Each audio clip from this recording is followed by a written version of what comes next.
നമസ്കാരം. Live at 6 ആരംഭിക്കുന്നു. ആദ്യം നോക്കാം പ്രധാന തലക്കെട്ടുകൾ. ഫോറസ്റ്റ് ഓഫീസ് ആക്രമിച്ച കേസിൽ PV അൻവർ പുറത്തേക്ക്. ജാമ്യം അനുവദിച്ച നിലമ്പൂർ കോടതി അറസ്റ്റ് ചെയ്ത രീതിയെ തള്ളി വനം മന്ത്രി.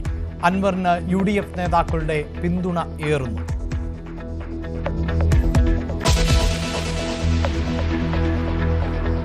HMP വൈറസ് ഇന്ത്യയിലും. രോഗബാധിതരുടെ എണ്ണം 5ആയി. ബാംഗ്ലൂരുവിലും ചെന്നൈയിലും ഗുജറാത്തിലും രോഗം സ്ഥിരീകരിച്ചു. മാരകം അല്ല എന്ന് ആരോഗ്യ വിദഗ്ധർ.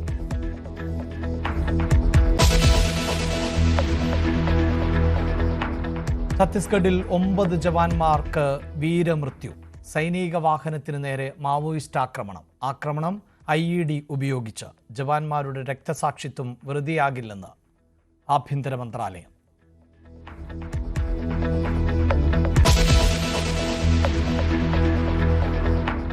കോൺഗ്രസിനെ വെട്ടിലാക്കി വയനാട് DCC ട്രഷററുടെ ആത്മഹത്യാക്കുറിപ്പ്. നിയമനത്തിന് കോഴ വാങ്ങിയത് നേതൃത്വത്തിന്റെ അറിവോടെ. വലിയ ബാധ്യതകൾ ഉണ്ടായിട്ടും തന്നെ ആരും തിരിഞ്ഞു നോക്കിയില്ല എന്നും പരാമർശം.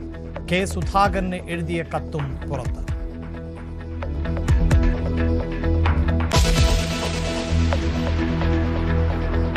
സാമൂഹിക ക്ഷേമ പെൻഷൻ തട്ടിപ്പിൽ നടപടി വന്നപ്പോൾ പ്രതിസന്ധിയിൽ ആയവരിൽ തുച്ഛവേതനക്കാരും. ഉയർന്ന ശമ്പളം ഉള്ളവരെക്കാൾ സസ്പെൻഷനിൽ ആയവരിൽ പാർട്ട് ടൈം ജീവനക്കാരും തൂപ്പുകാരും പാചകക്കാരും. സസ്പെൻഷനിലായതോടെ പലരും ജീവിതം വഴിമുട്ടിയ അവസ്ഥയിൽ.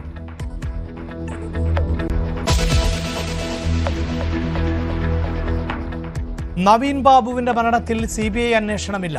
ഭാര്യയുടെ ഹർജി ഹൈക്കോടതി തീർപ്പാക്കി. കണ്ണൂർ DIGക്ക് മേൽനോട്ട ചുമതല. വിധി തൃപ്തികരമല്ലെന്ന് കുടുംബം. അപ്പീൽ നൽകുമെന്ന് മഞ്ജുഷ.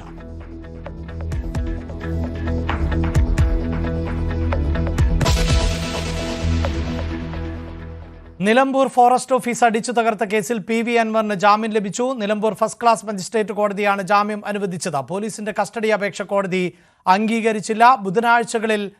ഒന്നിടവിട്ടുള്ള ബുധനാഴ്ചകളിൽ അന്വേഷണ ഉദ്യോഗസ്ഥന് മുമ്പാകെ അൻവർ ഹാജരാകണം. ഇന്ന് രാത്രി തന്നെ അൻവർ പുറത്തിറങ്ങും എന്നാണ് അനുഭാവികൾ ഉൾപ്പെടെ പ്രതീക്ഷിക്കുന്നത്. ജാമ്യം ലഭിച്ചതിന് പിന്നാലെ കൂടെ നിന്നവർക്ക് അഭിവാദ്യങ്ങൾ അർപ്പിച്ച അൻവർ ഫേസ്ബുക്കിൽ പോസ്റ്റ് ഇട്ടു. ഇതിനിടെ DMK പ്രവർത്തകനായ EK സുഗുവിനെ കേസുമായി ബന്ധപ്പെട്ട പോലീസ് കസ്റ്റഡിയിലെടുക്കുകയും ചെയ്തിട്ടുണ്ട്. ഇന്നലെ രാത്രിയായിരുന്നു പോലീസ് സംഘം PV അൻവറിന്റെ വസതിയിൽ എത്തി അറസ്റ്റ് രേഖപ്പെടുത്തുകയും ചെയ്തത്. പിന്നീട് ജില്ലാ ആശുപത്രിയിൽ ഹാജരാക്കിയ ശേഷം മജിസ്ട്രേറ്റിന് മുന്നിൽ എത്തിക്കുകയായിരുന്നു. മജിസ്ട്രേറ്റ് 14 ദിവസത്തേക്ക് റിമാൻഡിൽ വിട്ടതിനെ തുടർന്നാണ് PV അൻവറിന് ഇന്നലെ ജയിലിലേക്ക് പോകേണ്ടി വന്നത്. എന്നാൽ 24 മണിക്കൂർ തികയ്ക്കും മുമ്പ് തന്നെ PV അൻവറിന് ഇപ്പോൾ ജാമ്യം ലഭിച്ചിട്ടുണ്ട്. അങ്ങനെ ലഭിച്ച ജാമ്യത്തിന്റെ അടിസ്ഥാനത്തിൽ PV അൻവർ ഇന്ന് തന്നെ പുറത്തിറങ്ങുമോ എന്നാണ് അറിയേണ്ടത്. സാങ്കേതികമായ നടപടിക്രമങ്ങൾ ഇനിയും പൂർത്തിയാകേണ്ടതുണ്ട്. ഉത്തരവിറങ്ങേണ്ടതുണ്ട്. ഉത്തരവിന്റെ പകർപ്പ് അധികൃതർക്ക് ലഭിക്കേണ്ടതുണ്ട്. അതിനുശേഷം മാത്രമേ PV അൻവറിന് പുറത്തിറങ്ങാൻ സാധിക്കുകയുള്ളൂ. രാത്രി ഏറെ വൈകിയാൽ പിന്നീട് പുറത്തുവിടണമോ എന്നത് സംബന്ധിച്ച് വിവേചനാധികാരം കൂടിയുണ്ട്. പക്ഷേ രാഷ്ട്രീയമായി ഏറെ ചർച്ച ചെയ്യപ്പെടുന്ന ഒരു അറസ്റ്റ് കൂടിയാണ് ഇപ്പോൾ നടന്നിട്ടുള്ളത്. PV അൻവറിന് UDFന്റെ പിന്തുണ ഏറുന്ന പശ്ചാത്തലമുണ്ട്. സർക്കാരിന് നേരെ വലിയ വിമർശനങ്ങൾ ഉന്നയിക്കപ്പെടുന്ന സാഹചര്യം കൂടി ആണ് ഉള്ളത്. പൊതുമുതൽ നശിപ്പിച്ചതിനും പോലീസിന്റെ കൃത്യനിർവഹണം തടഞ്ഞതിനുമാണ് PV അൻവറിനെ ഇന്നലെ പോലീസ് അറസ്റ്റ് ചെയ്ത് കോടതിയിൽ ഹാജരാക്കിയത്. എന്നാൽ ഇപ്പോൾ ഭരണത്തിലിരിക്കുന്ന സർക്കാരിന്റെ പ്രധാനപ്പെട്ട നേതാക്കളടക്കം പണ്ട് നിയമസഭയിൽ ഉൾപ്പെടെ പൊതുമുതൽ നശിപ്പിച്ചപ്പോൾ എന്ത് നടപടിയാണ് സ്വീകരിച്ചത് എന്ന് രാഷ്ട്രീയ വിമർശകർ ചോദ്യങ്ങൾ ഉന്നയിക്കുന്ന പശ്ചാത്തലമുണ്ട്. മാത്രവുമല്ല, ഖജനാവിൽ നിന്ന് ലക്ഷക്കണക്കിന് രൂപ മുടക്കി ഇവരെ മോചിതരാക്കാനുള്ള നീക്കം കൂടി നടക്കുന്നു എന്ന വിമർശനം കൂടി നിലനിൽക്കുന്ന പശ്ചാത്തലം. ഇപ്പോൾ CV അനുമോദും ജിഷാദും ആണ് വാർത്തയുടെ വിശദാംശങ്ങളുമായി ചേരുന്നത്. ആദ്യം അനുമോദിലേക്ക്. അനുമോദ്, ജാമ്യം ലഭിച്ചു, പക്ഷേ സാങ്കേതികമായ നടപടിക്രമങ്ങൾ ഉണ്ടല്ലോ. പുതിയ കാലഘട്ടമാണ്. വേഗത്തിൽ ഈ ഉത്തരവ് എത്തിക്കാനും അങ്ങനെ വേണമെങ്കിൽ വളരെ വേഗത്തിൽ തന്നെ PV അൻവറെ പുറത്തിറക്കാനും സാധിക്കും. എന്താണ് ഇപ്പോൾ നമുക്ക് മനസ്സിലാക്കാൻ സാധിക്കുന്നത്?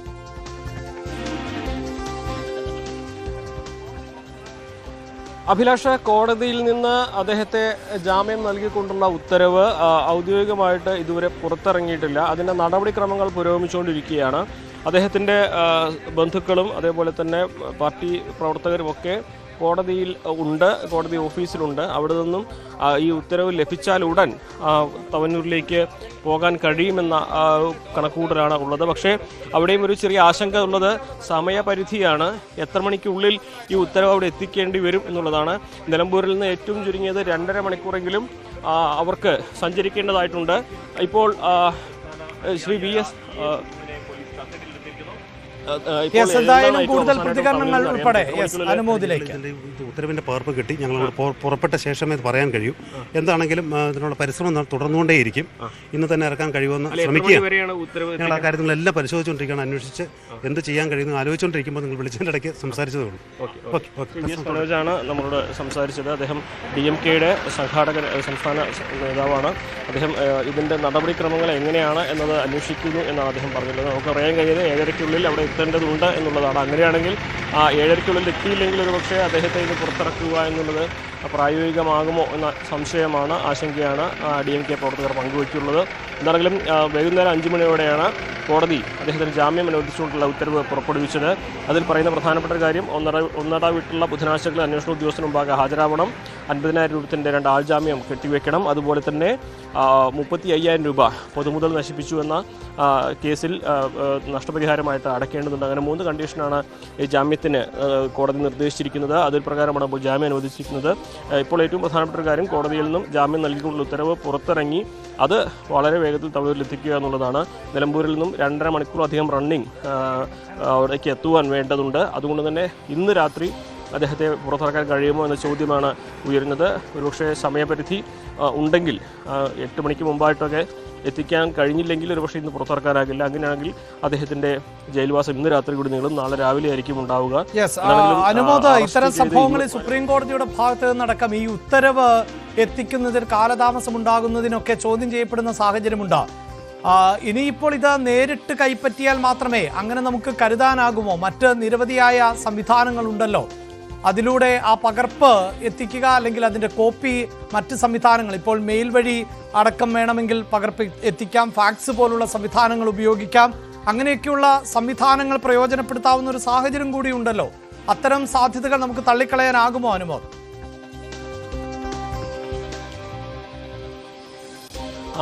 കോടതിയിൽ നിന്നും ഇതിൻ്റെ പകർപ്പ് ഇമെയിലായിട്ട് ജയിലിലേക്ക് അയച്ചു എന്നുള്ളതാണ് അദ്ദേഹത്തിൻ്റെ അൻവറിൻ്റെ കൂടെയുള്ളവർ അറിയിച്ചിട്ടുള്ളത്. പക്ഷേ അതുകൊണ്ട് മാത്രം അദ്ദേഹത്തെ പുറത്തിറക്കാനാകില്ല.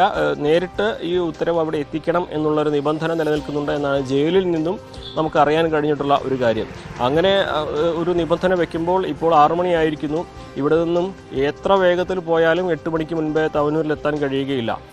അങ്ങനെ ഈ സമയം നിശ്ചയിച്ചുകൊണ്ട് 8 മണിക്ക് ശേഷം ഉത്തരവെത്തിയാൽ പുറത്തിറക്കാനാകില്ല എന്നൊരു നിബന്ധന, ഒരു നിർദ്ദേശം ജയിലധികൃതരുടെ ഭാഗത്ത് നിന്നുണ്ടാവുകയാണെങ്കിൽ അദ്ദേഹത്തിൻ്റെ പുറത്തിറങ്ങൽ ഇന്ന് സാധ്യമാകുമോ എന്ന ചോദ്യമാണ് ഉയരുന്നത്. എന്താണെങ്കിലും ഇത് സംബന്ധിച്ചുള്ള ഏറ്റവും പുതിയ വിവരങ്ങൾ നമുക്ക് മനസ്സിലാക്കാൻ കഴിഞ്ഞിട്ടുള്ളത് കോടതിയുടെ ഉത്തരവ് ഇനിയും രേഖാമൂലമുള്ള പകർപ്പായിട്ടുള്ള ഉത്തരവ് പുറത്തിറങ്ങേണ്ടതുണ്ട്. ഇമെയിലായിട്ടുള്ള വിവരങ്ങൾ ഇതിനോടകം തന്നെ ജയിലിലേക്ക് അയച്ചു കഴിഞ്ഞിരിക്കുന്നു. പക്ഷേ നേരിട്ട് ഹാജരായി ഈ ഉത്തരവ് അവിടെ എത്തിക്കുക എന്നുള്ളത് ഈ ഘട്ടത്തിലും ഇനി എത്രമാത്രം സാധ്യമാകുമെന്ന ചോദ്യമാണ് ഉയരുന്നത്. 24 മണിക്കൂറിന് അൻവറിന് ജാമ്യം ലഭിച്ചുവെങ്കിൽ പോലും ഇന്ന് രാത്രി അദ്ദേഹം പുറത്തിറങ്ങാൻ കഴിയുമോ ഇല്ലയോ എന്ന കാര്യത്തിൽ ഒരു അവ്യക്തത നിലനിൽക്കുന്നുണ്ട് ഈ ഘട്ടത്തിൽ എന്നതാണ് നമുക്ക് കോടതിയിൽ നിന്നും മനസ്സിലാക്കാൻ കഴിഞ്ഞ ഒരു കാര്യം. യെസ്, എന്തായാലും കോടതി ഉത്തരവുകൾ സർക്കാർ ജയിൽ അധികൃതർക്ക് വൈകി എത്തിക്കുന്നത് ഒഴിവാക്കാൻ ഇലക്ട്രോണിക് ഡേറ്റ കൈമാറ്റ സംവിധാനമായ fast and secure transmission of electronics records എന്ന സംവിധാനം ഉപയോഗിക്കണമെന്ന് സുപ്രീം കോടതി 2021 ഉത്തരവ് ഇട്ടിട്ടുള്ള സാഹചര്യം ഉണ്ട്. അതുകൊണ്ട് തന്നെ എന്ത് നടപടി, എന്തായാലും ഇത് കോടതി ഉത്തരവിന്റെ പകർപ്പുമായി പോകുന്നതിന്റെ ദൃശ്യങ്ങളടക്കമാണ് നമുക്ക് കാണാൻ സാധിക്കുന്നത്. പക്ഷേ ഈ പകർപ്പ് എപ്പോഴാണ് എത്തിക്കാൻ സാധിക്കുക, അതാരാണ് എത്തിക്കുന്നത് എന്നതെല്ലാം സാങ്കേതിക സംവിധാനങ്ങളാണ്. പക്ഷേ സുപ്രീം കോടതി പലപ്പോഴായി ഇത്തരത്തിൽ മനഃപൂർവ്വം ഈ കോടതി ജാമ്യം അനുവദിച്ച ശേഷം ആ ജാമ്യം ലഭിച്ച ആൾ കോടതിയിൽ അല്ലെങ്കിൽ ജയിലിൽ തുടരുന്നത് മനഃപൂർവ്വം വൈകിപ്പിക്കുന്നതുമായി ബന്ധപ്പെട്ട വിഷയം പരിഗണിച്ചിട്ടുള്ളതാണ്. സുപ്രീം കോടതി തന്നെ വളരെ കൃത്യമായി നിർദ്ദേശം 2021 ജസ്റ്റിസ് NV രമണ അധ്യക്ഷനായ ബെഞ്ച് അത്തരത്തിലൊരു നിർദ്ദേശം നൽകുകയും ചെയ്തിട്ടുള്ളതാണ്. അത് പല ജയിലുകളിലും അല്ലെങ്കിൽ പല ഉത്തരവുകളിലും പാലിക്കപ്പെടുന്നില്ല എന്ന വലിയ വിമർശനവും നിലനിൽക്കുന്ന പശ്ചാത്തലമുണ്ട്. അങ്ങനെ ഇലക്ട്രോണിക്സ് റെക്കോർഡ് സംവിധാനങ്ങളെ പ്രയോജനപ്പെടുത്തുമോ എന്നത് കണ്ടറിയണം. അതിനപ്പുറത്ത് കൃത്യമായി പകർപ്പ് നേരിട്ട് ലഭിച്ചാൽ അനുമോദ് എന്തായാലും ആ പകർപ്പ് പുറത്തിറങ്ങിയിരിക്കുന്നു, അല്ലെങ്കിൽ ആ പകർപ്പുമായി ജയിൽ അധികൃതരുടെ അടുത്തേക്ക് എത്തുന്നു എന്നാണല്ലോ മനസ്സിലാക്കാൻ സാധിക്കുന്നത്. അതെ, ഇവിടെ നിന്നുള്ള ഇന്റിമേഷൻ പോയി കഴിഞ്ഞിട്ടുണ്ട്. ഇനി ആ സീൽ വെച്ച കവറിൽ ആ ബെയിൽ ഉത്തരവുമായിട്ട്, ജാമ്യ ഉത്തരവുമായിട്ട് ഇവിടെ നിന്നും അൻവറിനെ പുറത്തിറക്കാനായിട്ട് അദ്ദേഹത്തിന്റെ സുഹൃത്തുക്കളും പാർട്ടി പ്രവർത്തകരും പോയിട്ടുണ്ട്. അതിന്റെ ദൃശ്യമാണ് ഇപ്പോൾ നമ്മൾ കണ്ടത്. ഇനി എത്രയും വേഗം ഇറക്കാൻ കഴിയുക എന്നുള്ളതാണ്. അതിനെക്കുറിച്ച് സമയപരിധി വെക്കുന്നില്ല. കാരണം അടിയന്തരമായിട്ട് കഴിയാവുന്ന വേഗത്തിലെല്ലാം ഇത് ചെയ്യുമെന്നാണ് പറയുന്നത്. എന്താണെങ്കിലും എത്ര വേഗത്തിൽ പോലെ 2 മണിക്കൂർ സമയം ഏറ്റവും ചുരുങ്ങിയത് തവനൂരിലേക്ക് എത്താൻ വേണം. അപ്പോൾ ഇനി ബാക്കി കാര്യങ്ങൾ തവനൂർ ജയിൽ അധികൃതരാണ് തീരുമാനിക്കേണ്ടത്. അതിന് അത് നമുക്ക് കാത്തിരിക്കുക തന്നെ വേണം. എന്നാണെങ്കിലും വരും മണിക്കൂറുകളിൽ നമുക്ക് അദ്ദേഹത്തിന് ജാമ്യം ലഭിക്കുമോ ഇല്ലയോ എന്നായിരുന്നു ഇന്നലെ രാത്രി മുതൽ രാഷ്ട്രീയ കേരളത്തിൽ വലിയ തോതിൽ ചർച്ചയായതെങ്കിൽ ഇന്ന് രാത്രി അദ്ദേഹം പുറത്തിറങ്ങുമോ ഇല്ലയോ എന്നുള്ളതാണ് ഇന്ന് കണ്ടറിയേണ്ടത്. അങ്ങനെ അദ്ദേഹത്തിനെ ഒരു രാത്രി കൂടി ജയിലിൽ കിടത്താൻ കഴിഞ്ഞാൽ അതുപോലും രാഷ്ട്രീയമായിട്ട് വലിയ തോതിൽ പ്രചരിപ്പിക്കപ്പെടും എന്നതുകൊണ്ട് തന്നെ ഇന്ന് രാത്രി തന്നെ അദ്ദേഹത്തെ പുറത്തിറക്കുവാനാണ് DMK പ്രവർത്തകർ, അദ്ദേഹത്തിന്റെ ഒപ്പമുള്ളവരൊക്കെ തീവ്ര പരിശ്രമം നടത്തുന്നത്. അദ്ദേഹത്തിന്റെ ബെയിൽ ഉത്തരവുമായി, ജാമ്യ ഉത്തരവുമായിട്ട് ഇപ്പോൾ അദ്ദേഹത്തിന്റെ സുഹൃത്തുക്കൾ ഇവിടെ നിന്നും നിലമ്പൂരിൽ നിന്നും പുറപ്പെട്ടു കഴിഞ്ഞിരിക്കുന്നു.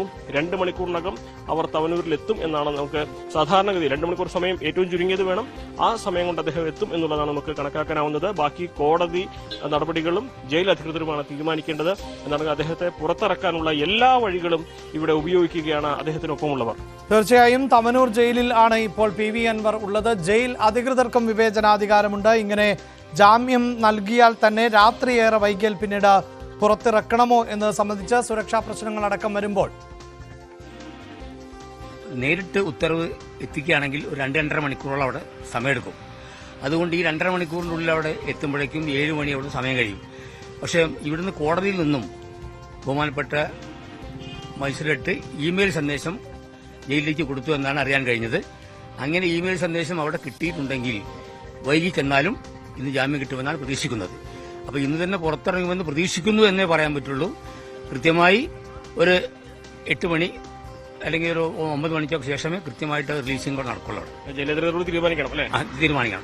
ജയിൽ അധികൃതർ പിന്നെ തീരുമാനിക്കണം. അത് മിക്കവാറും ഇങ്ങനത്തെ ഒരു വാർത്താ പ്രാധാന്യമുള്ള കേസൊക്കെ ആയതുകൊണ്ട്, ഈ പിന്നെ അത്രയും പ്രാധാന്യമുള്ള കേസായതുകൊണ്ട് ഇവിടുന്ന് ഇമെയിൽ സന്ദേശം കിട്ടിയതുകൊണ്ടും നേരത്തെ ആളുകൾ ബെയിൽ കിട്ടിയ പ്രകാരം നേരത്തെ കുറെ ആളുകൾ ജയിലിലേക്ക് പോയിട്ടുണ്ട്. ആ ഒരു സാഹചര്യത്തിലൊക്കെ തന്നെ ഒരു 9 മണിയൊക്കെ ആകുമ്പോഴേക്ക് റിലീസാവുമെന്നാണ് പ്രതീക്ഷിക്കുന്നത്. അതാണ് പാർട്ടി പ്രവർത്തകരുടെ അദ്ദേഹത്തിനൊപ്പമുള്ളവരുടെയും ഒരു പ്രതീക്ഷ. അദ്ദേഹത്തിന് ഇന്ന് രാത്രി തന്നെ പുറത്തിറക്കാൻ കഴിയും എന്ന പ്രതീക്ഷയാണ് അവരെല്ലാം തന്നെ പങ്കുവെക്കുന്നത്. ഇനി വരേണ്ടത് തവനൂർ ജയിൽ അധികൃതരുടെ ഭാഗത്തുനിന്നുള്ള പ്രതികരണമാണ്, അവരുടെ നടപടികളാണ്.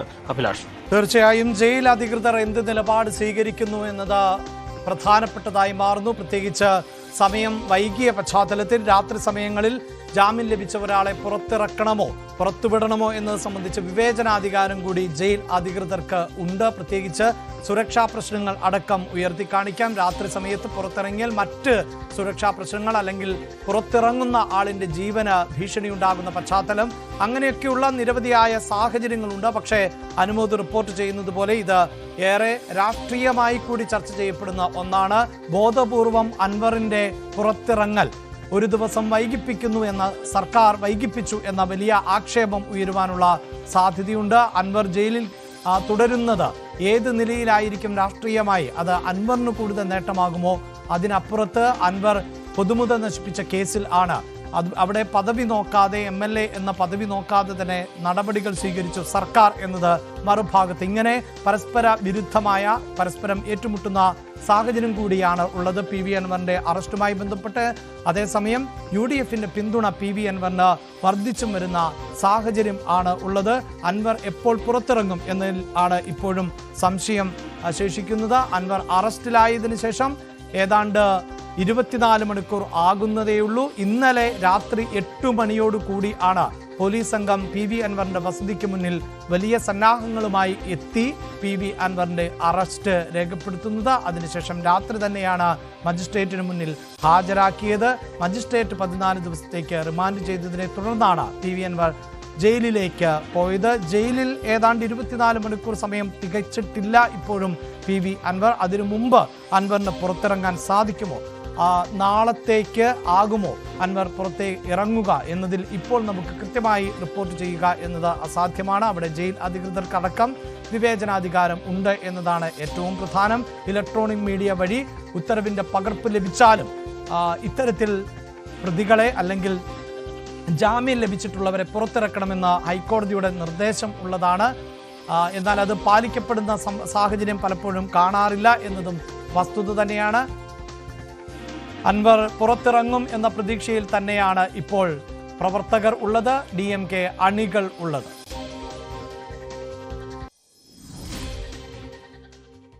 അൻവറിനെ അറസ്റ്റ് ചെയ്ത രീതിയിൽ അസ്വാഭാവികതയുണ്ട് എന്നും എന്നാൽ അതിന് കാരണം ഇന്റലിജൻസ് റിപ്പോർട്ടുകൾ ആയിരിക്കാമെന്നും മന്ത്രി AK ശശീന്ദ്രൻ. അറസ്റ്റിൽ ബാഹ്യ ഇടപെടൽ ഉണ്ടായിട്ടില്ല എന്നും മന്ത്രി പറഞ്ഞു.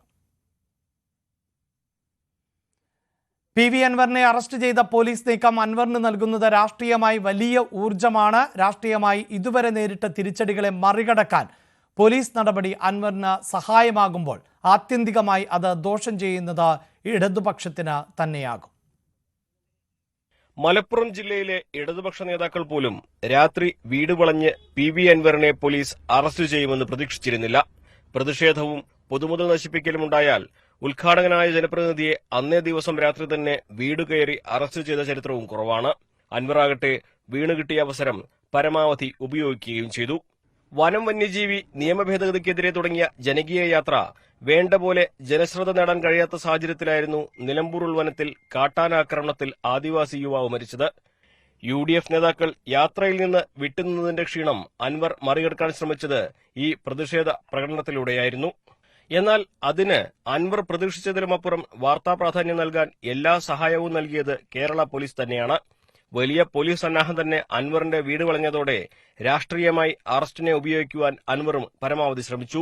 അറസ്റ്റ് വൈകിപ്പിച്ചും മാധ്യമങ്ങളോട് പ്രതികരിച്ചും സാമൂഹ്യ മാധ്യമങ്ങളിൽ ആഹ്വാനങ്ങൾ നടത്തിയും അൻവർ രക്തസാക്ഷി പരിവേഷം ഏറ്റുവാങ്ങി.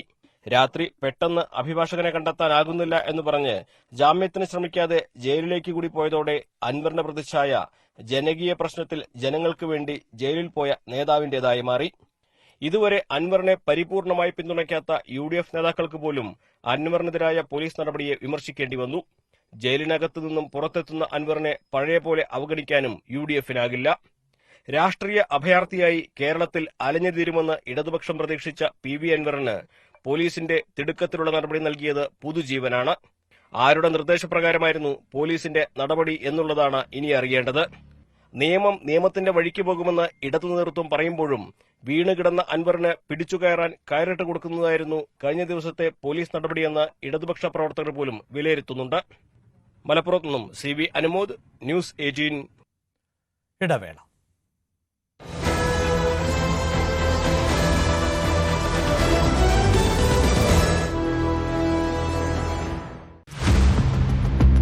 അഞ്ചു വർഷം മുമ്പ് ഉപേക്ഷിച്ച ഫോൺ നമ്പർ മൂലം ജയിലിൽ കിടക്കേണ്ടി വന്ന യുവാവ്. ഏറെ നാൾ ഉപയോഗിച്ച മൊബൈൽ സിം അലക്ഷ്യമായി ഉപേക്ഷിച്ചു. പിന്നെ വർഷങ്ങൾക്ക് ശേഷം ആ നമ്പർ ഉപയോഗിച്ച് മറ്റൊരു സംഘം കോടികളുടെ സൈബർ തട്ടിപ്പ് നടത്തി. ഇത് എൻ്റെ ജീവിതത്തിൽ ഞാൻ ഒരു വ്യക്തിയായിരുന്നു. അജ്ഞാതർ നടത്തിയ തട്ടിപ്പിന് യുവാവിനെ തെലങ്കാന ജയിലിലാക്കിയ പോലീസ്. ഹൈദരാബാദ് സ്വദേശി തൊഗാരി സുമന്റെ പരാതിയിലായിരുന്നു തെലങ്കാന പോലീസ് ജിതിനെ അറസ്റ്റ് ചെയ്തത്. ഈ നമ്പർ 17/7 വേറൊരാൾക്ക് തൃശ്ശൂരുള്ള ഒരാൾക്ക് ഇഷ്യൂ ചെയ്തതായിട്ടാണ്. കൊല്ലം സ്വദേശി നേരിട്ട സമാനതകളില്ലാത്ത മനുഷ്യാവകാശ ലംഘനം ജനങ്ങളിലെത്തിച്ച് ന്യൂസ് 18. പോലീസിന്റെ കൃത്യമായ നിയമപ്രകാരമല്ലാത്ത പ്രവൃത്തികൾ നടന്നിട്ടുണ്ട് എന്നുള്ളത് വസ്തുതയാണ്. ആളുകളുടെ കാഴ്ചപ്പാട് എന്നെ മാനസികമായിട്ട് ഒരുപാട് ബുദ്ധിമുട്ടിക്കുന്നുണ്ട്. നീതി തേടുന്ന മാധ്യമ ദൗത്യം. ന്യൂസ് 18, വാർത്തയിൽ എന്നും മുന്നിൽ.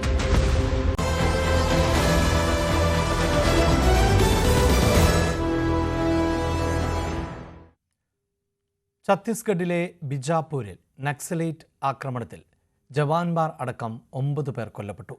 IED ഉപയോഗിച്ച് നടത്തിയ ആക്രമണത്തിൽ ഡിസ്ട്രിക്ട് റിസർവ് ഗാർഡിലെ 8 ജവാന്മാരും ഒരു ഡ്രൈവറും ആണ് വീരമൃത്യു വരിച്ചത്. ബിജാപൂർ ജില്ലയിലെ ബെദ്രെ കുട്രു റോഡിലാണ് നക്സലൈറ്റ് ആക്രമണമുണ്ടായത്. ഛത്തീസ്ഗഡ് പോലീസിന്റെ ഡിസ്ട്രിക്ട് റിസർവ് ഗാർഡിലെ 20ഓളം അംഗങ്ങളാണ് വാഹനത്തിലുണ്ടായിരുന്നതെന്നാണ് വിവരം. ശനിയാഴ്ച വൈകിട്ട് ഛത്തീസ്ഗഡിലെ ബസ്തർ മേഖലയിൽ സുരക്ഷാ ഉദ്യോഗസ്ഥരുമായുള്ള ഏറ്റുമുട്ടലിൽ 5 മാവോവാദികളെ വധിച്ചിരുന്നു. ഈ ഓപ്പറേഷൻ കഴിഞ്ഞ് മടങ്ങിയ ജവാന്മാരുടെ സംഘത്തിനു നേരെയാണ് ആക്രമണം. ഇവർ സഞ്ചരിച്ച സ്കോർപിയോ വാഹനങ്ങൾക്ക് നേരെയായിരുന്നു ആക്രമണമുണ്ടായത്. കഴിഞ്ഞ 2 വർഷത്തിനിടെ പോലീസിന്റെ പ്രത്യേക സംഘമായ DRGക്ക് നേരെ നടക്കുന്ന ഏറ്റവും വലിയ ആക്രമണമാണ് ബിജാപൂരിൽ നടന്നത്. ശനിയാഴ്ച ബസ്താറിൽ നടന്ന ഏറ്റുമുട്ടലിൽ 5 നക്സലുകൾ കൊല്ലപ്പെട്ടിരുന്നു. ദണ്ഡേവാഡ നാരായൺപൂർ ബോർഡറിലെ കാടിനുള്ളിലാണ് ഏറ്റുമുട്ടലുണ്ടായത്. ഇതിലൊരു പോലീസ് കോൺസ്റ്റബിളും കൊല്ലപ്പെട്ടിരുന്നു. ഹീനമായ ആക്രമണമാണ് ഉണ്ടായതെന്നും ജവാന്മാരുടെ ജീവത്യാഗം വെറുതെയാകില്ലെന്നും ഉപമുഖ്യമന്ത്രി അരുൺ സവോ പ്രതികരിച്ചു. 2026 മാർച്ചോടെ ബസ്താറിനെ നക്സൽ മുക്ത ജില്ലയാക്കുമെന്ന സർക്കാർ പ്രഖ്യാപനം നടപ്പാക്കുമെന്നും ഉപമുഖ്യമന്ത്രി വ്യക്തമാക്കി. News desk, news 18. ഇന്ത്യയിൽ HMP വൈറസ് ബാധ സ്ഥിരീകരിച്ചവരുടെ എണ്ണം 5ആയി ഉയർന്നു. ബാംഗ്ലൂരുവിലും ചെന്നൈയിലും 2 വീതം കുട്ടികൾക്കും ഗുജറാത്തിൽ 2 മാസം പ്രായമുള്ള കുട്ടിക്കും ആണ് വൈറസ് ബാധ സ്ഥിരീകരിച്ചത്. അതേസമയം സാധാരണ രീതിയിൽ ഉള്ള ജലദോഷപ്പനിക്ക് അപ്പുറം HMPVയെക്കുറിച്ച് ആശങ്ക വേണ്ട എന്നാണ് ആരോഗ്യ വിദഗ്ധരുടെ അഭിപ്രായം. ചൈനയിൽ വൈറസ് ബാധ ഗുരുതരമാണെന്ന റിപ്പോർട്ടുകൾ വന്ന സാഹചര്യത്തിൽ ഇന്ത്യയടക്കമുള്ള രാജ്യങ്ങൾ കടുത്ത ജാഗ്രത പുലർത്തിയിരുന്നു. ഇതിനിടെയാണ് ബംഗളൂരുവിലെ സ്വകാര്യ ആശുപത്രിയിൽ 8 മാസം പ്രായമുള്ള കുഞ്ഞിൽ HMPV ബാധ സ്ഥിരീകരിച്ചത്. യാത്രാ പശ്ചാത്തലമൊന്നുമില്ലാത്ത കുഞ്ഞുങ്ങളിൽ നടത്തിയ പരിശോധനയിലാണ് വൈറസ് ബാധ കണ്ടെത്തിയത്. ഇതിനു പിന്നാലെ ഗുജറാത്തിലെ അഹമ്മദാബാദിൽ 2 മാസം പ്രായമുള്ള കുട്ടിക്കും HMPV ബാധ സ്ഥിരീകരിച്ചു. കുട്ടി അഹമ്മദാബാദിലെ സ്വകാര്യ ആശുപത്രിയിൽ ചികിത്സയിലാണ്. അതേസമയം HMPV വൈറസിനെ പേടിക്കേണ്ട കാര്യമില്ലെന്നാണ് ആരോഗ്യ വിദഗ്ധർ പറയുന്നത്. ചുമ, പനിയടക്കമുള്ള ഫ്ലൂ ലക്ഷണങ്ങളോടെ ഇന്ത്യയിലടക്കം വളരെ സാധാരണമായി കാണപ്പെടുന്ന വൈറസാണിതെന്നും ആശങ്ക വേണ്ടെന്നും ഡോക്ടർമാർ പറയുന്നു. ചൈനയിലും മറ്റുമൊക്കെ ഇത് ജലദോഷം വരുമ്പോൾ പോലും അവര് ഇതിന്റെ സ്വാബ് എടുത്ത് പരിശോധിക്കുകയും മറ്റും ചെയ്യുമ്പോൾ HMPV എന്നുള്ള വൈറസ് സാധാരണ ജലദോഷം ഉണ്ടാക്കുന്ന ഒരു വൈറസ് തന്നെയാണെന്ന് അവർ കണ്ടെത്തിയിട്ടുണ്ട്. ഏറെ വർഷങ്ങളായിട്ട് ജലദോഷം ഉണ്ടാക്കുന്ന ഒരു വൈറസ് തന്നെയാണിത്. ഇത് നമ്മൾ പരിശോധിക്കാത്തതുകൊണ്ട് മാത്രം നമ്മൾ അറിഞ്ഞിരുന്നില്ല എന്നുള്ളത് മാത്രമേ ഉള്ളൂ. ചൈനയിൽ തണുപ്പുകാലത്ത് പൊതുവെ ആശുപത്രികളിൽ രോഗബാധിതരുടെ എണ്ണം കൂടാറുണ്ട്. അതിലപ്പുറം ഗുരുതരമായ സാഹചര്യങ്ങളുള്ളതായി ഇതുവരെയും ലോകാരോഗ്യ സംഘടന അറിയിപ്പ് നൽകിയിട്ടില്ല എന്നതാണ് ശ്രദ്ധേയമായ കാര്യം. ആഗോളതലത്തിലെ വൈറസ് ബാധയുടെ സാഹചര്യം ആരോഗ്യ മന്ത്രാലയം കൃത്യമായി നിരീക്ഷിക്കുന്നുണ്ട്. മുൻകരുതൽ എന്ന നിലയ്ക്ക് കൂടുതൽ ലാബുകളിൽ HMPV പരിശോധന നടത്തും. തണുപ്പുകാലമായതിനാൽ ശ്വാസകോശ രോഗങ്ങൾ കൂടുതലുണ്ടാകാൻ സാധ്യതയുണ്ടെന്ന് ആരോഗ്യ മന്ത്രാലയം കണക്കുകൂട്ടുന്നു. അതിനനുസരിച്ച് ആശുപത്രി സംവിധാനങ്ങൾ മെച്ചപ്പെടുത്തിയിട്ടുണ്ടെന്നും ആരോഗ്യ മന്ത്രാലയം വിശദീകരിച്ചു. News desk, news 18. വയനാട്ടിൽ ആത്മഹത്യ ചെയ്ത DCC ട്രഷറർ NM വിജയന്റെ ആത്മഹത്യാക്കുറിപ്പും KPCC പ്രസിഡന്റ് K സുധാകരന് എഴുതിയ കത്തും പുറത്ത്. ബത്തേരി MLA IC ബാലകൃഷ്ണൻ നിയമനത്തിന്റെ പേരിൽ കോഴ വാങ്ങി എന്നാണ് ആത്മഹത്യാക്കുറിപ്പിൽ പരാമർശിക്കുന്നത്. വലിയ ബാധ്യതകൾ ഉണ്ടായിട്ടും തന്നെ ആരും തിരിഞ്ഞു നോക്കിയില്ല എന്നും ആത്മഹത്യാക്കുറിപ്പിൽ പറയുന്നു. 4 പേജുള്ള ആത്മഹത്യാക്കുറിപ്പും KPCC അധ്യക്ഷൻ K സുധാകരൻ അയച്ച കത്തുമാണ് പുറത്തു വന്നിരിക്കുന്നത്. ബത്തേരി സഹകരണ ബാങ്ക് നിയമനവുമായി ബന്ധപ്പെട്ട് തനിക്ക് കോടിക്കണക്കിന് രൂപയുടെ സാമ്പത്തിക ബാധ്യത ഉണ്ടായതായി കത്തിൽ NM വിജയൻ പറയുന്നു. നിയമനവുമായി ബന്ധപ്പെട്ട് നിരവധി കോൺഗ്രസ് നേതാക്കൾ പണം കൈപ്പറ്റി. Bathery MLA IC Balakrishnan, DCC president എന്നിവരുടെ പേരുകളും കുറിപ്പിൽ പരാമർശിക്കുന്നു. നിയമനത്തിന്റെ പേരിൽ പലരിൽ നിന്നും പണം വാങ്ങിയെന്നും ഇത് IC ബാലകൃഷ്ണന് വേണ്ടിയാണെന്നും കത്തിൽ സൂചനകളുണ്ട്. കടുത്ത സാമ്പത്തിക പ്രതിസന്ധിയിലേക്ക് നീങ്ങിയപ്പോൾ അവസാനം തന്നെ ആരും തിരിഞ്ഞു നോക്കാത്ത അവസ്ഥയുണ്ടായി. എല്ലാ ബാധ്യതകളും തനിക്ക് നേരെ മാത്രം വന്നെന്നും KPCC അധ്യക്ഷൻ അയച്ച കത്തിലുണ്ട്. ബത്തേരി കാർഷിക ബാങ്കിലും ബത്തേരി അർബൻ സഹകരണ ബാങ്കിലും കോഴ വാങ്ങി നിയമനങ്ങളും ക്രമക്കേടുകളും നടന്നിട്ടുണ്ട്. ബാങ്കിൽ നിയമനം നൽകാമെന്ന് പറഞ്ഞ് പലരിൽ നിന്നും പണം വാങ്ങിയെന്നും തൊഴിൽ നൽകാനായില്ലെന്നും ഇത് തനിക്ക് ബാധ്യത ഉണ്ടാക്കിയെന്നും കത്തിൽ പറയുന്നു. തന്റെ മക്കളെയെങ്കിലും രക്ഷിക്കാൻ KPCC നേതൃത്വം സഹായിക്കണമെന്ന് പറഞ്ഞാണ് കത്ത് അവസാനിപ്പിക്കുന്നത്. പിതാവ് ആവശ്യപ്പെട്ട പ്രകാരം കത്ത് ബന്ധപ്പെട്ടവർക്ക് അയച്ചു കൊടുത്തെന്നും പാർട്ടി നേതൃത്വത്തിൽ നിന്നും ഇടപെടലുണ്ടാവുമോ എന്നറിയാനാണ് 10 ദിവസം കാത്തിരുന്നതെന്നും കുടുംബം അറിയിച്ചു. ന്യൂസ് 18 വയനാട്. നവീൻ ബാബുവിന്റെ മരണത്തിൽ CBI അന്വേഷണം ഇല്ല. CBI അന്വേഷിക്കണമെന്ന ഭാര്യ മഞ്ജുഷയുടെ ഹർജി ഹൈക്കോടതി തീർപ്പാക്കി. വിധിക്കെതിരെ അപ്പീൽ നൽകും എന്നാണ് കുടുംബത്തിന്റെ പ്രതികരണം. നവീൻ ബാബുവിന്റെ മരണം ആത്മഹത്യയല്ല, കൊലപാതകമാണ്. മൃതദേഹത്തിന്റെ ഇൻക്വസ്റ്റ് നടപടി മുതലുള്ള പോലീസിന്റെ നീക്കത്തിൽ വിശ്വാസമില്ല. പ്രത്യേക അന്വേഷണ സംഘത്തിന് വലിയ രാഷ്ട്രീയ സമ്മർദ്ദമുണ്ട്. അതിനാൽ CBI അന്വേഷിക്കണം, ഇതായിരുന്നു കുടുംബത്തിന്റെ ആവശ്യം. എന്നാൽ ഭാര്യ മഞ്ജുഷയുടെ ഹർജി കോടതി അംഗീകരിച്ചില്ല. പ്രത്യേക അന്വേഷണ സംഘത്തിന് അന്വേഷണം തുടരാം, പക്ഷേ കുടുംബത്തിന്റെ ആശങ്കകൾ പരിഹരിക്കണം. അന്വേഷണ പുരോഗതി സമയാസമയങ്ങളിൽ കുടുംബത്തെ അറിയിക്കണം. അന്വേഷണ മേൽനോട്ടത്തിന് കണ്ണൂർ DIGയെ കോടതി ചുമതലപ്പെടുത്തി. DIGയുടെ അനുമതിയോടെ കുറ്റപത്രം സമർപ്പിക്കാവൂ. സംതൃപ്തമല്ല. ഞാൻ പ്രതീക്ഷിക്കാത്ത വിധിയായിപ്പോയി. അപ്പീൽ കൊള്ളാൻ തന്നെ തീരുമാനം. ജസ്റ്റിസ് കൗസർ എടപ്പകത്താണ് ഹർജി പരിഗണിച്ചത്. നേരത്തെ ഹർജി പരിഗണിക്കുമ്പോൾ കോടതി നിർദ്ദേശിച്ചാൽ അന്വേഷണം ഏറ്റെടുക്കാമെന്ന് CBI നിലപാടെടുത്തിരുന്നു. വിധിക്കെതിരെ അപ്പീൽ പോകുമെന്നാണ് ഭാര്യ മഞ്ജുഷയുടെ നിലപാട്. അപ്പീലുമായിട്ട് മുമ്പോട്ട് പോകും. പിന്മാറാൻ എന്തായാലും ഉദ്ദേശിക്കുന്നില്ല. ഏതറ്റം വരെ മുമ്പോട്ട് പോകാൻ തന്നെ ഉദ്ദേശിക്കുന്നു. ആദ്യം ഒപ്പമുണ്ടായിരുന്ന സർക്കാരും പാർട്ടിയും PP ദിവ്യയുടെ ജാമ്യത്തിനു ശേഷം വേണ്ടത്ര പിന്തുണ നൽകുന്നില്ല എന്നതാണ് നവീൻ ബാബുവിന്റെ കുടുംബത്തിന്റെ ആക്ഷേപം.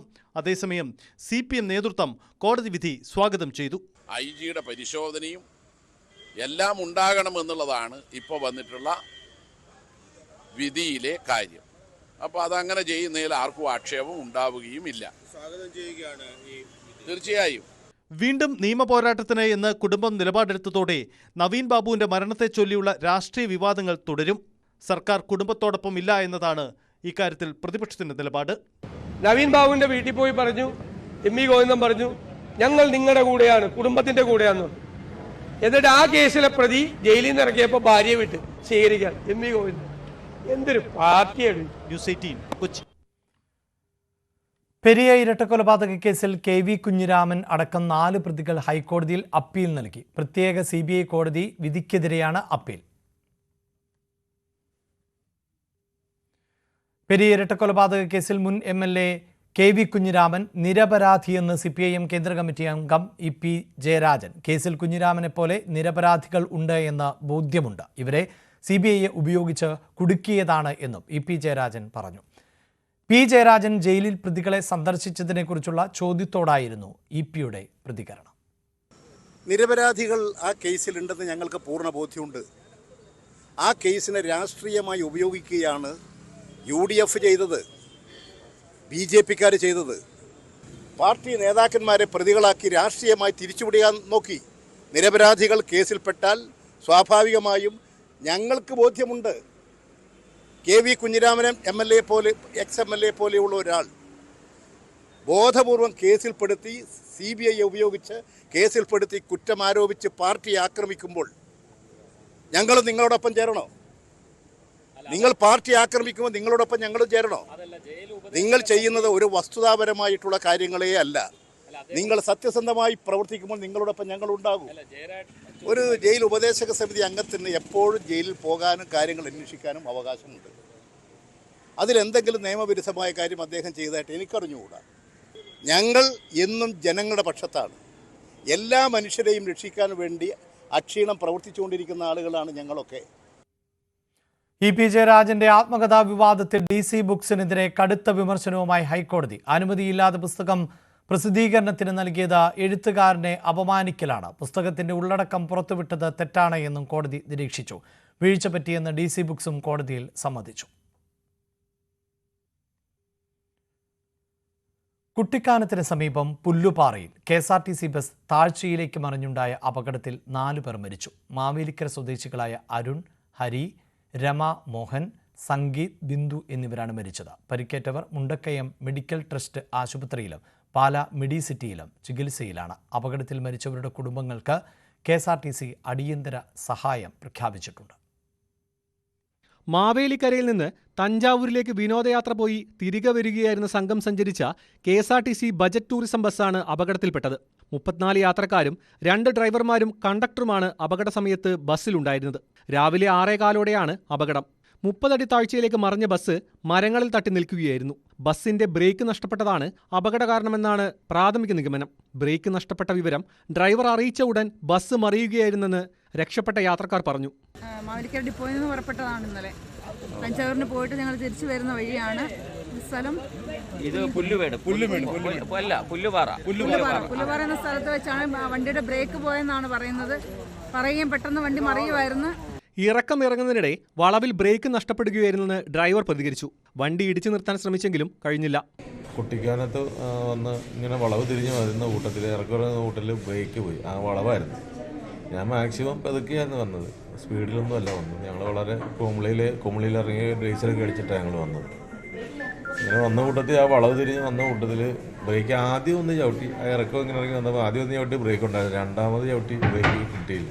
അങ്ങനെ ഞാൻ വണ്ടി ഇങ്ങനെ വന്നപ്പോൾ മാക്സിമം ഇടത്തോട്ട് പിടിക്കുകയാണ് ചെയ്തത്. ഇടത്ത് പിടിച്ച് വന്നപ്പോൾ ഭിത്തിക്ക് വന്ന് ഇടിച്ചിട്ട് വണ്ടി നേരെ റിവേഴ്സ് വരികയാണ് സംഭവിച്ചത്. മരിച്ചവരുടെ കുടുംബങ്ങൾക്ക് KSRTCയുടെ അടിയന്തര സഹായം പ്രഖ്യാപിച്ച് മന്ത്രി KB ഗണേഷ് കുമാർ 5 ലക്ഷം രൂപ വീതം നൽകുമെന്ന് ഗതാഗത മന്ത്രി KB ഗണേഷ് കുമാർ അറിയിച്ചു. പരിക്കേറ്റവരുടെ ചികിത്സാ ചെലവ് KSRTC വഹിക്കും. അതിൽ വണ്ടിയുടെ കുഴപ്പമാണോ ഡ്രൈവറുടെ മിസ്റ്റേക്ക് ആണെന്നുള്ള കാര്യം പരിശോധിക്കണമെന്നാണ് റിപ്പോർട്ട് വന്നേക്കുന്നത്. അത് പരിശോധിക്കാനുള്ള അന്വേഷണം ആരംഭിച്ചിട്ടുണ്ട്. ഈ മരിച്ച കുടുംബങ്ങൾക്ക് ആദ്യഘട്ടമായി ഒരു 5 ലക്ഷം രൂപ KSRTC നൽകും. എല്ലാ ചികിത്സാ ചെലവും അവരുടെ ഹോസ്പിറ്റലുള്ളവരുടെ എല്ലാ ചികിത്സാ ചെലവും വഹിക്കാൻ വേണ്ടി നിർദ്ദേശം കൊടുത്തിട്ടുണ്ട്. മന്ത്രിമാരായ VN വാസവനും റോഷി അഗസ്റ്റിനും പരിക്കേറ്റവരെ ആശുപത്രിയിലെത്തി സന്ദർശിച്ചു. നിലവിൽ ചികിത്സയിലുള്ളവരെല്ലാം അപകടനില തരണം ചെയ്തു. മരിച്ചവരുടെ മൃതദേഹം ഇന്ന് തന്നെ കോട്ടയം മെഡിക്കൽ കോളേജ് ആശുപത്രിയിൽ പോസ്റ്റ്മോർട്ടം ചെയ്ത ശേഷം ബന്ധുക്കൾക്ക് വിട്ടു നൽകും. ഇപ്പോൾ 4 പേരാണ് മരണപ്പെട്ടത്. 3 പേര് മെഡിക്കൽ ട്രസ്റ്റ് ആശുപത്രിയിൽ ഓടിയുണ്ട്. ഒരെണ്ണം പാലാ ആർശീവ ആശുപത്രിയിലേക്ക് കൊണ്ടുപോകുന്ന വഴി മരണപ്പെട്ടത് പാലാ ആശുപത്രി. അങ്ങനെ 4 പേര് മരണപ്പെട്ടു. ഇനി 2 പേരെ മെഡിക്കൽ കോളേജിലേക്ക് റെഫർ ചെയ്തു. ഒരു വിഷയം ഇവരുടെ ഭർത്താവ് രാധാകൃഷ്ണൻ. ഒരാൾക്ക് ഹെഡ് ഇഞ്ചുറി ഉണ്ട്, മറ്റേ ആൾ ഹസ്ബൻഡാണെന്ന് കൂടെ അയക്കുന്നത്. ആ 2 പേരെയും മെഡിക്കൽ കോളേജിൽ. ഈ 4 ബോഡികളും കോട്ടയം മെഡിക്കൽ കോളേജിൽ പോസ്റ്റ്മോർട്ടം ചെയ്യാൻ ആവശ്യമായ ക്രമീകരണങ്ങൾ ഉറപ്പാക്കി കഴിഞ്ഞു. ഇപ്പം തന്നെ ഇൻക്വസ്റ്റ് സ്റ്റാർട്ട് ചെയ്തു. കുട്ടിക്കാനത്തിനും മുണ്ടക്കയത്തിനുമിടയിൽ കൊടും വളവുകൾ നിറഞ്ഞ പ്രദേശത്താണ് അപകടം നടന്നത്. സ്ഥിരം അപകട മേഖലയായ ഇവിടെ കഴിഞ്ഞ ദിവസം ശബരിമല തീർത്ഥാടകർ സഞ്ചരിച്ച വാഹനവും അപകടത്തിൽപ്പെട്ടിരുന്നു. ന്യൂസ് 18 ഇടുക്കി. കണ്ണൂർ ഇരിട്ടിയിൽ പന്നിക്കണിയിൽ കുടുങ്ങിയ പുലിയെ മയക്കുപിടി വെച്ച് പിടികൂടി. ഇരിട്ടി കാക്കയങ്ങാട് പാലാ റോഡിലെ വീട്ടുപറമ്പിൽ ആണ് പുലിയെ കെണിയിൽ കുടുങ്ങിയ നിലയിൽ കണ്ടെത്തിയത്.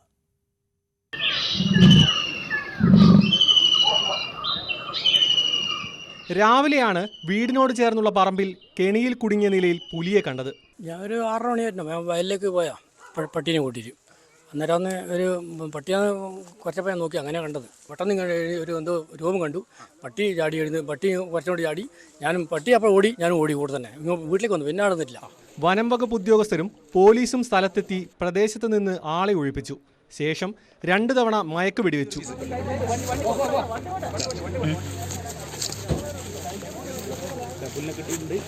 എവിടെയാണ് തുറന്നുവിടുന്നതെന്ന് വ്യക്തമാക്കാതെ പുലിയെ കൊണ്ടുപോകാൻ അനുവദിക്കില്ലെന്ന നിലപാടുമായി കോൺഗ്രസ് പ്രവർത്തകർ പ്രതിഷേധിച്ചു. പുലിയെ കണ്ടെത്തിയ ഉടനെത്തിയ വനം വകുപ്പിന് പിന്തുണയുമായി CPM പ്രവർത്തകരുമെത്തി. ആരോഗ്യ പരിശോധനയ്ക്ക് ശേഷം പുലിയെ ആറളം വനത്തിൽ തുറന്നുവിടാനാണ് വനം വകുപ്പ് തീരുമാനം. News bureau, Kannur. മലപ്പുറം നിലമ്പൂർ പോത്തുകല്ലിൽ ശാന്തിഗ്രാം ചെമ്പ്ര ജനവാസ മേഖലയിൽ പുലിയിറങ്ങി. ദൃശ്യങ്ങൾ പ്രദേശത്ത് സ്ഥാപിച്ച CCTV ക്യാമറയിൽ പതിഞ്ഞു. ജനങ്ങൾ തിങ്ങിപ്പാർക്കുന്ന ഈ മേഖലയിലെ ഒട്ടുമിക്ക ആളുകളും ടാപ്പിംഗ് തൊഴിലാളികൾ ആണ്. പുലിയുടെ ദൃശ്യം പുറത്തു വന്നതോടെ മേഖല ആശങ്കയിലാണ്. തിരുവനന്തപുരം ആര്യനാട് വീണ്ടും പുലിപ്പേടി. തുറവൂർ വലിയകുളത്തിന് സമീപം പുലിയെ കണ്ടു എന്ന് നാട്ടുകാരൻ പറഞ്ഞതാണ് ആശങ്കയ്ക്ക് ഇടയാക്കിയത്. പ്രദേശത്ത് വനംവകുപ്പ് പരിശോധന നടത്തി. നേരത്തെയും പുലിയെ കണ്ടതായുള്ള പരാതി ഉയർന്ന ചേരപ്പള്ളിക്ക് സമീപമാണ് 2-ാം തീയതി പുലിക്ക് സമാനമായ ജീവിയെ കണ്ടതായി അഭ്യൂഹം ഉയരുന്നത്. വലിയകളം ക്ഷേത്രത്തിന് സമീപം റബ്ബർ എസ്റ്റേറ്റിൽ നിന്ന് പുലി ഇറങ്ങിയതായി നാട്ടുകാരൻ പറയുന്നു. 2-ാം തീയതി രാവിലെ ഒരു 3-3:30 മണിക്ക് വലിയകളം ക്ഷേത്രത്തിൻ്റെ പരിസരത്ത് നിന്ന് പുലിയെ കണ്ടു. പുലി റബ്ബർ എസ്റ്റേറ്റിൻ്റെ അകത്തുനിന്ന് എടുത്ത് ചാടി റോഡിൻ്റെ ഒരു സൈഡിൽ നിന്ന് മറ്റേ സൈഡിലേക്ക് ചാടിപ്പോകുന്നത്. നാട്ടുകാരുടെ പരാതിയെ തുടർന്ന് വനം വകുപ്പ് പരിശോധന നടത്തി. പരിശോധനയിൽ പുലിയുടെ സാന്നിധ്യം കണ്ടെത്താൻ കഴിഞ്ഞില്ലെങ്കിലും ജാഗ്രത തുടരാനാണ് വനം വകുപ്പിന്റെ തീരുമാനം. ന്യൂസ് 18 തിരുവനന്തപുരം. സർക്കാർ ജീവനക്കാർ ക്ഷേമ പെൻഷൻ തുക അനധികൃതമായി കൈപ്പറ്റിയ വിവാദത്തിൽ കാണാതെ പോകുന്ന ചില മാനുഷിക വശങ്ങൾ കൂടിയുണ്ട്. ഇവരിൽ ഒരുപാട് പേർ 13,000 രൂപ മാസശമ്പളം വാങ്ങുന്ന പാർട്ട് ടൈം തൂപ്പുകാരോ പാചകക്കാരോ ഒക്കെയാണ്. ഇവർ വാങ്ങിയ പെൻഷനാകട്ടെ 1,800 രൂപയുടെ വിധവാ പെൻഷനോ ഭിന്നശേഷിക്കാർക്കുള്ള പെൻഷനോ ആണ്. സസ്പെൻഷനിൽ ആയതോടെ പലരുടെയും ജീവിതം വലിയ ദുരിതത്തിലാണ്. ഉയർന്ന തസ്തികയിൽ ഇരുന്ന പണം തട്ടിച്ചവർക്ക് വേണ്ടിയല്ല ഈ വാർത്ത. സർക്കാർ ജീവനക്കാർ അനധികൃതമായി ക്ഷേമ പെൻഷൻ കൈപ്പറ്റിയെന്ന വാർത്ത ഞെട്ടലോടെയാണ് കേരളം കേട്ടത്. എന്നാൽ ഈ കാര്യത്തിന് ഒരു മറുവശമുണ്ട്. ഇതിൽ ബഹുഭൂരിപക്ഷം പേരും ലാസ്റ്റ് ഗ്രേഡ് ജീവനക്കാരാണ്. അതായത് തൂപ്പു ജോലി ചെയ്യുന്ന ജീവനക്കാരാണ്. പലരും നേരത്തെ വിധവ പെൻഷൻ വാങ്ങിയിരുന്നവരാണ്. ഭിന്നശേഷിയുള്ളവരുണ്ട്. 2019 തന്നെ ഈ പെൻഷൻ വാങ്ങുന്നത് നിർത്തിയ ജീവനക്കാരിയും ഇപ്പോൾ സസ്പെൻഷനിലായിട്ടുണ്ട്. തിരുവനന്തപുരത്ത് ബാലരാമപുരത്തിനടുത്താണ് ഈ ജീവനക്കാരിയുടെ വീട്. അവരുടെ പേര് നമ്മൾ വെളിപ്പെടുത്തുന്നില്ല. ആ ജീവനക്കാരിയുടെ സഹോദരനാണ് നമുക്കൊപ്പം ചേരുന്നത്. അപ്പോൾ അവൾ 2013 ജോലിക്ക് കയറുന്നത്. ഉമ്മൻചാണ്ടി സർക്കാരിൻ്റെ കാലത്ത് പാർട്ട് ടൈം സ്വീപ്പറായിട്ടാണ് കയറിയത്. പിന്നെ അത് കാലാവധി കൂടുതലില്ലാത്തത് കൊണ്ട് ആ പാർട്ട് ടൈം സ്വീപ്പറായിട്ട് തന്നെ ഇന്ന് നിലനിർത്തി പോവുകയാണ്. പെർമനൻ്റ് വേണ്ടെന്ന് പറഞ്ഞു. അപ്പോൾ 2013 വരെ അവൾ ഈ വിധവ പെൻഷൻ പറ്റിക്കൊണ്ടിരുന്നതാണ്. ഒരു മകൾ മാത്രമേ ഉള്ളൂ. മകളെ കല്യാണം കഴിച്ച് കൊടുക്കുകയും ചെയ്തു. ഞങ്ങളെല്ലാവരും കൂടെയാണ് കെട്ടിച്ചു കൊടുത്തത്. 2019 ആയപ്പോൾ ഓഫീസിലൊക്കെ പോയി തിരക്കി, പല സ്ഥലത്തും തിരക്കിയപ്പോൾ അവർ പറഞ്ഞത്, ചേച്ചി കുഴപ്പമില്ല, പാർട്ട് ടൈം അല്ലേ ചേച്ചി, പാർട്ട് ടൈം ആയതുകൊണ്ട് ഇതൊന്നും കുഴപ്പമൊന്നും ഉണ്ടാവില്ല, ചേച്ചി പൈസ വാങ്ങിച്ചോ എന്ന് പറഞ്ഞു. പക്ഷേ 2019 ആയപ്പോൾ ഞങ്ങൾക്കൊക്കെ ഒരു ചെറിയ ഇൻഫർമേഷൻ കിട്ടി, ഇത് ഏതായാലും ടൈറ്റ് ആവും എന്ന് ഞാൻ അവളോട് പറയുകയും ചെയ്തു. അങ്ങനെ ചെന്ന് 2019 പഞ്ചായത്തിൽ അവിടെ പോയി ഇത് ക്ലോസ് ചെയ്തു. 1458 പേർ അനധികൃതമായി ക്ഷേമ പെൻഷൻ കൈപ്പറ്റിയെന്നാണ് ധനവകുപ്പ് അന്വേഷണത്തിൽ കണ്ടെത്തിയത്. വിവിധ വകുപ്പുകൾ ഇവരെ സസ്പെൻഡ് ചെയ്തുകൊണ്ടിരിക്കുന്നു. ഏറ്റവും ഒടുവിൽ റവന്യൂ വകുപ്പിൽ നിന്ന് 34 പേരെയും പൊതുമരാമത്ത് വകുപ്പിൽ നിന്ന് 31 പേരെയും സസ്പെൻഡ് ചെയ്തു. ഇതിൽ റവന്യൂ വകുപ്പിൽ തൂപ്പുജോലിയോ ഓഫീസ് അറ്റൻഡറായോ പ്രവർത്തിച്ചിരുന്ന 22 പേരുണ്ട്. പൂന്തോട്ടത്തിൽ ജോലി ചെയ്ത ഒരാളുണ്ട്. പൊതുമരാമത്ത് വകുപ്പിലാകട്ടെ 34-ൽ 28 പേരും താഴേക്കിടയിൽ ജോലി ചെയ്യുന്നവരാണ്. പാർട്ട് ടൈം സ്വീപ്പർമാർ, പാചകക്കാർ, വാച്ച്മാൻ എന്നിങ്ങനെയാണ് പട്ടിക. എല്ലാവരും നിസ്സാര ശമ്പളം പറ്റുന്നവർ. പലരും പാർട്ട് ടൈം ജോലിക്കാർ. 2 വരുമാനം വാങ്ങിയെന്നൊക്കെ പറഞ്ഞാലും എല്ലാം കൂടി 15,000 രൂപ പോലും തികച്ചില്ല. പലർക്കും നേരത്തെ മുതൽ കിട്ടിക്കൊണ്ടിരുന്നതാണ് ക്ഷേമ പെൻഷൻ. പിന്നീടാണ് പാർട്ട് ടൈം ജോലിയിൽ കയറുന്നത്. ഇങ്ങനെ 2 വരുമാനം തെറ്റാണെന്ന് പോലും അറിയാത്ത പാവപ്പെട്ടവർ. ഇവരിൽ നിന്ന് 18% പലിശയ്ക്ക് ഇതുവരെ വാങ്ങിയ തുക തിരിച്ചു പിടിക്കാനാണ് സർക്കാർ തീരുമാനം. സസ്പെൻഷനിലായതോടെ കിട്ടിക്കൊണ്ടിരുന്ന വരുമാനം ഏതാണ്ട് മുടങ്ങി. അതിന് പിന്നാലെയാണ് പലിശ സഹിതം ഉടൻ പണം തിരിച്ചു പിടിക്കൽ. ഞങ്ങൾ ഇന്ന് കണ്ട തിരുവനന്തപുരം സ്വദേശിയായ സ്ത്രീ അടക്കം ആവശ്യപ്പെടുന്നത് മാനുഷിക പരിഗണന മാത്രമാണ്. ക്ഷേമ പെൻഷൻ വാങ്ങിയ ഗസറ്റഡ് റാങ്കിലുള്ള ജീവനക്കാർക്കൊപ്പം തങ്ങളെ കാണരുതെന്ന അപേക്ഷയും. സി വിനോദിനൊപ്പം V Vinod, news 18 Thiruvananthapuram. Part time തൂപ്പുകാർ അടക്കം വളരെ കുറഞ്ഞ തുക മാത്രം കിട്ടുന്നവർക്ക് എതിരായ നടപടിയിൽ സർക്കാർ മാനുഷിക പരിഗണന കാണിക്കണം എന്ന് സർവീസ് സംഘടനകൾ അഭ്യർത്ഥിച്ചു. NGO അസോസിയേഷനും കേരള സെക്രട്ടേറിയറ്റ് അസോസിയേഷനും സ്റ്റേറ്റ് എംപ്ലോയീസ് യൂണിയനും ആണ് ന്യൂസ് 18 വാർത്തയോട് പ്രതികരിച്ചത്. സർക്കാർ ഇതിൽ വന്നിട്ട് 2-4 വർഷം മുമ്പ് ഉണ്ടായ ഒരു സംഭവം നിരുത്തരവാദപരമായ രീതിയിൽ കൈകാര്യം ചെയ്തു എന്നുള്ളതാണ്. അവർ ഈ പെൻഷൻ വാങ്ങിക്കൊണ്ടിരുന്നപ്പോൾ വളരെ ക്ലേശകരമായ സാഹചര്യത്തിൽ ജീവിച്ചവർ, വലിയ മെച്ചമല്ലാത്ത താഴെത്തട്ടിലുള്ള ഒരു ജോലി കിട്ടി എന്നുള്ളതേ ഉള്ളൂ. 1458 പേർ ഇവിടെ ക്ഷേമ പെൻഷൻ തട്ടിയെടുത്തു എന്ന് പറഞ്ഞ് ഒരു നറേറ്റീവ് ഉണ്ടാക്കി സർക്കാർ ജീവനക്കാരെ മുഴുവൻ അടച്ചാക്ഷേപിക്കാൻ ഉള്ള ഒരു ഗൂഢശ്രമമായിരുന്നു. ഒരു വർഷം 1 ലക്ഷം രൂപ കിട്ടിയ ആൾ ഈ സമൂഹത്തിൽ എങ്ങനെ ജീവിക്കുമെന്ന് ഒരു സോഷ്യൽ ആഡിറ്റ് നടത്തേണ്ടതാണ്. പ്രൊജക്ട് ചെയ്ത് കാണിച്ചത് കോളേജ് അധ്യാപകരുടെയും ഹയർ സെക്കൻഡറി അധ്യാപകരുടെയും പേരുകളാണെങ്കിലും മെജോറിറ്റി ജീവനക്കാരും ഇത്തരത്തിൽ വളരെ താഴ്ന്ന ജീവിത വരുമാനം ഉണ്ടായിരുന്ന ആളുകളാണ്. അപ്പോൾ തന്നെ ഞങ്ങൾ ചൂണ്ടിക്കാണിച്ചിരുന്നു ഈ വിഷയത്തിൽ അവരുടെ അറിവില്ലായ്മ കൊണ്ടോ അന്ന് പഞ്ചായത്ത് തലത്തിൽ സംഭവിച്ച മസ്റ്ററിങ്ങുമായി ബന്ധപ്പെട്ട് സംഭവിച്ച എന്തെങ്കിലും പിഴവുകൾ കൊണ്ടോ ആയിരിക്കാം പലർക്കും ഇത് പറ്റിപ്പോയത്. അങ്ങനെയുള്ള കേസിൽ മാനുഷികമായ പരിഗണന കൂടി കണക്കാക്കി വേണം നടപടികളിലേക്ക് കടക്കാനെന്ന് ഞങ്ങൾ പറയുകയും ചെയ്തിരുന്നു. എന്നാൽ ക്ഷേമ പെൻഷൻ മനഃപൂർവ്വം കയറ്റുള്ളവരായിട്ടുള്ള ആരുണ്ടെങ്കിലും അവർക്ക് വരെ അതിശക്തമായ നടപടി കൈക്കൊള്ളണമെന്നും അവരുടെ പേരുകൾ പുസ്തകപ്പെടുത്തണമെന്നും ഞങ്ങൾ പറഞ്ഞിരുന്നു. സർവീസിലുള്ള ഒരാൾ, അത് ഏത് തലത്തിലുള്ള ജീവനക്കാരനാണെങ്കിലും അയാൾക്കെതിരെ നടപടിയെടുക്കുമ്പോൾ ഒരു സാമാന്യ നീതി എന്ന നിലയ്ക്ക് സ്വീകരിക്കേണ്ടത് അദ്ദേഹത്തിന്റെ വിശദീകരണം, ആ ഉദ്യോഗസ്ഥന്റെ വിശദീകരണം എന്ന് ചോദിക്കുക, അദ്ദേഹത്തിന് പറയാനുള്ളത് കേൾക്കുക. യഥാർത്ഥത്തിൽ അവർ കുറ്റവാളിയാണോ, കുഴപ്പം കാണിച്ചവരാണോ, തെറ്റ് ചെയ്തവരാണോ എന്ന് വിലയിരുത്തുക. ആ വിലയിരുത്തലിന് ശേഷം മാത്രമേ അവരുടെ മേലൊരു നടപടി സ്വീകരിക്കാനുള്ള തീരുമാനം എടുക്കാൻ പാടുള്ളൂ. കൊല്ലം സ്വദേശി ജിതിനെ കുടുക്കിയ സൈബർ തട്ടിപ്പിൽ തൃശൂരിലെ ട്രേഡിംഗ് കമ്പനിയുടെ അക്കൗണ്ടിലേക്ക് ഒഴുകിയത് കോടികൾ. അക്കൗണ്ട് തുറന്ന് 3 ആഴ്ചയ്ക്കുള്ളിൽ 3 കോടിയിൽ ഏറെ രൂപയാണ് എത്തിയത്. എന്നാൽ മുഴുവൻ തുകയും അനിൽകുമാർ എന്നയാൾ എടുത്തു എന്നും ഇയാളാണ് കമ്പനിക്ക് പിന്നിൽ എന്നും കമ്പനി ഉടമകൾ ആയ റിസൽദാറും നീതുവും ന്യൂസ് 18നോട് പറഞ്ഞു. ജിതിനെതിരെ തെലങ്കാന പോലീസ് രജിസ്റ്റർ ചെയ്ത കേസിൽ 1ഉം 2ഉം പ്രതികളാണ് ഇവർ.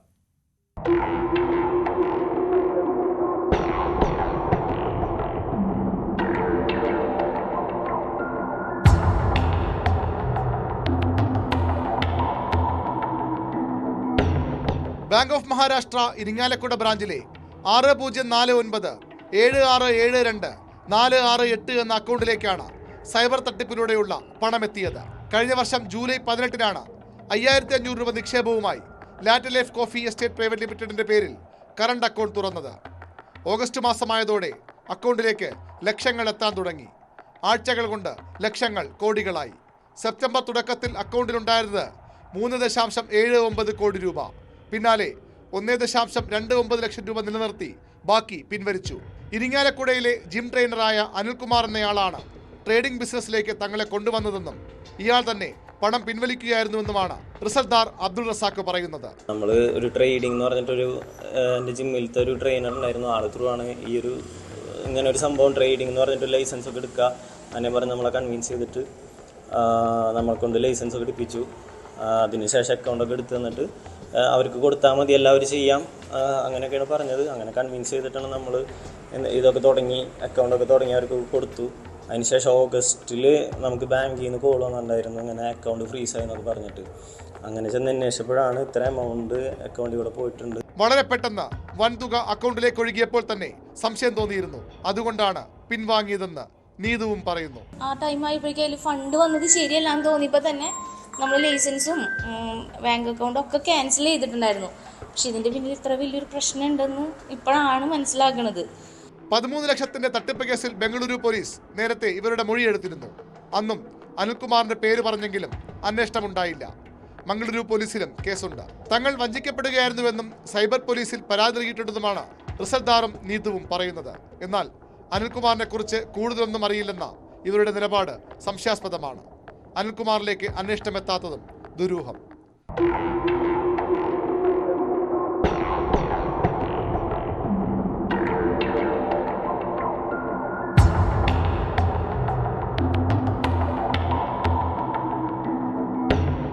തൃശ്ശൂരിൽ നിന്ന് KP ധനേഷിനൊപ്പം VV Arun, news 18 Thiruvananthapuram. 5 വർഷം മുമ്പ് ഉപേക്ഷിച്ച ഫോൺ നമ്പർ മൂലം ജയിലിൽ കിടക്കേണ്ടി വന്ന യുവാവ്. ഏറെ നാൾ ഉപയോഗിച്ച മൊബൈൽ സിം അലക്ഷ്യമായി ഉപേക്ഷിച്ചു. പിന്നെ വർഷങ്ങൾക്ക് ശേഷം ആ നമ്പർ ഉപയോഗിച്ച് മറ്റൊരു സംഘം കോടികളുടെ സൈബർ തട്ടിപ്പ് നടത്തി. എൻ്റെ ജീവിതത്തിൽ ഞാൻ ഒരു പൈസ ഒരു വ്യക്തിയായിരുന്നു. അജ്ഞാതർ നടത്തിയ തട്ടിപ്പിന് യുവാവിനെ തെലങ്കാന ജയിലിലാക്കിയ പോലീസ്. ഹൈദരാബാദ് സ്വദേശി തൊഗാരി സുമന്റെ പരാതിയിലായിരുന്നു തെലങ്കാന പോലീസ് ജിതിനെ അറസ്റ്റ് ചെയ്തത്. ഈ നമ്പർ 17/7 വേറൊരാൾക്ക് തൃശ്ശൂരുള്ള ഒരാൾക്ക് ഇഷ്യൂ ചെയ്തതായിട്ടാണ്. കൊല്ലം സ്വദേശി നേരിട്ട സമാനതകളില്ലാത്ത മനുഷ്യാവകാശ ലംഘനം ജനങ്ങളിലെത്തിച്ച് ന്യൂസ് 18. പോലീസിന്റെ കൃത്യമായ നിയമപ്രകാരമല്ലാത്ത പ്രവൃത്തികൾ നടന്നിട്ടുണ്ട് എന്നുള്ളത് വസ്തുതയാണ്. ആളുകളുടെ കാഴ്ചപ്പാട് എന്നെ മാനസികമായിട്ട് ഒരുപാട് ബുദ്ധിമുട്ടിക്കുന്നുണ്ട്. നീതി തേടുന്ന മാധ്യമ ദൗത്യം. ന്യൂസ് 18 വാർത്തയിൽ എന്നും മുന്നിൽ.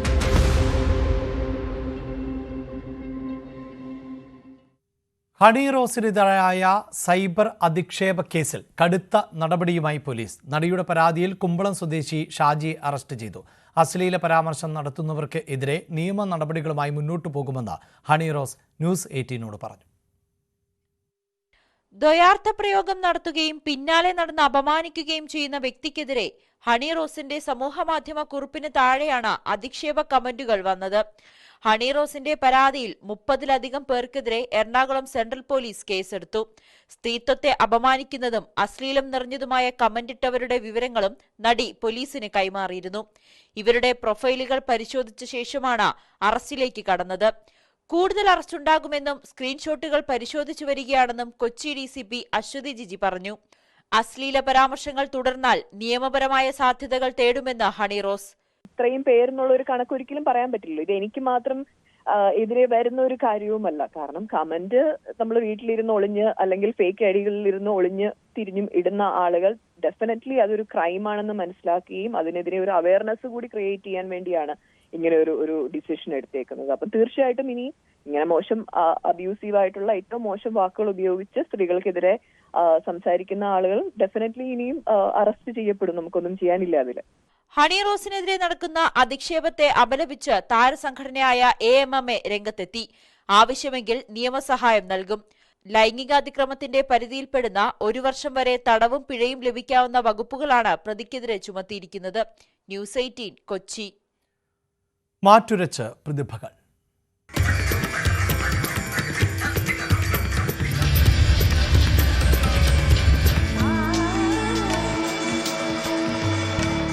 അനന്തകല Kerala school Kalolsavam powered by GTech computer education. നമ്മുടെ ഭാവിയാണ്, so no compromise. GTech in association with Milma, രുചിയേറും നിമിഷങ്ങൾ. ചിരിയോടൊപ്പം ചിന്ത വിളയുന്ന മത്സരമാണ് മിമിക്രി. ജനപ്രിയ ഇനങ്ങളിൽ ഒന്നായ മിമിക്രി ഇത്തവണ നിരാശയുടെ വേദിയായിരുന്നു. ഒഴിഞ്ഞ കസേരകൾ ആയിരുന്നു മത്സരാർത്ഥികളെ സ്വീകരിക്കാൻ ഉണ്ടായിരുന്നത്.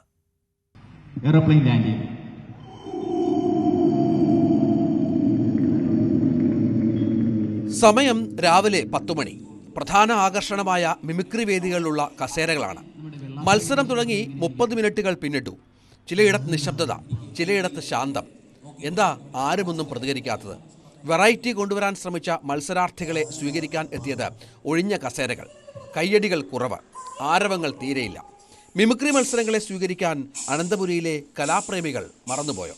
ഞാൻ ഓട്ടോ പ്രതീക്ഷയാണ് നിൽക്കുന്നത്. അപ്പോൾ ഓട്ടോ ഒന്നും കാണാത്ത സ്ഥിതിക്ക് ഞാൻ ലിഫ്റ്റ് ചോദിക്കുകയാണ്. അപ്പോൾ ആ സമയത്ത് ഒരു ബൈക്ക് എൻ്റെ അടുത്തൂടെ നല്ല സ്പീഡിൽ പാസ് ചെയ്തു പോയി.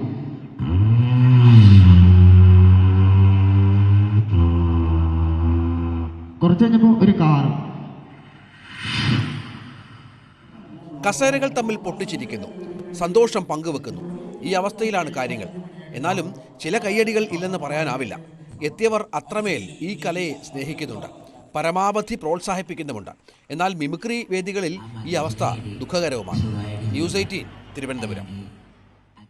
സംസ്ഥാന സ്കൂൾ കലോത്സവം 3ാം ദിവസത്തിൽ സ്വർണ്ണക്കപ്പിനായുള്ള പോരാട്ടം കടുക്കുകയാണ്. 635 പോയിന്റുമായി കണ്ണൂർ ജില്ല തേരോട്ടം തുടരുകയാണ്. തൊട്ടുപിന്നിൽ തൃശ്ശൂരും 3ാം സ്ഥാനത്ത് കോഴിക്കോടും ആണ് ഇപ്പോൾ ഉള്ളത്. അട്ടിമറി മുന്നേറ്റം ലക്ഷ്യമിട്ട് പാലക്കാട് ജില്ല 4ാം സ്ഥാനത്തും ഉണ്ട്.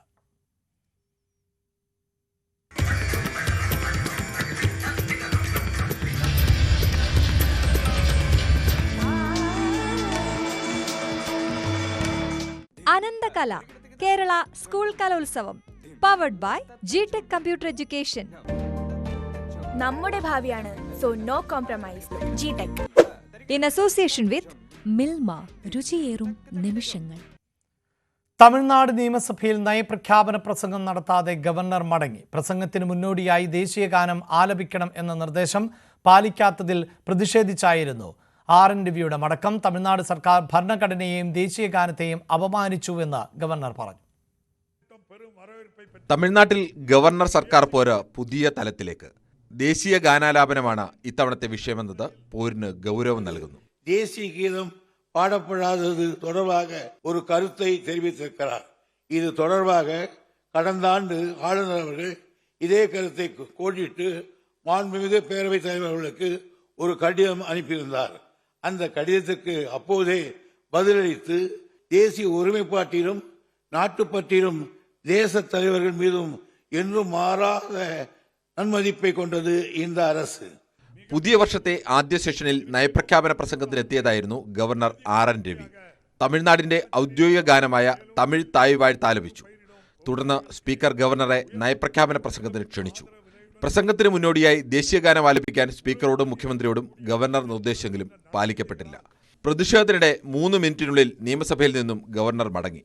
തമിഴ്നാട് നിയമസഭ ഇന്ത്യയുടെ ഭരണഘടനയെയും ദേശീയ ഗാനത്തെയും അപമാനിച്ചെന്ന് ഗവർണറുടെ ഓഫീസ് പിന്നീട് പ്രസ്താവനയിൽ ആരോപിച്ചു. എല്ലാ നിയമസഭയിലും ഗവർണറുടെ പ്രസംഗത്തിന് മുമ്പും ശേഷവും ദേശീയ ഗാനം ആലപിക്കുന്നതാണ് പൊതുരീതിയെന്നും ഓർമ്മിപ്പിച്ചു. ഗവർണർ മടങ്ങിയതിനെ തുടർന്ന് നയപ്രഖ്യാപന പ്രസംഗത്തിന്റെ തമിഴ് പരിഭാഷ സ്പീക്കർ വായിച്ചു. National desk news 18.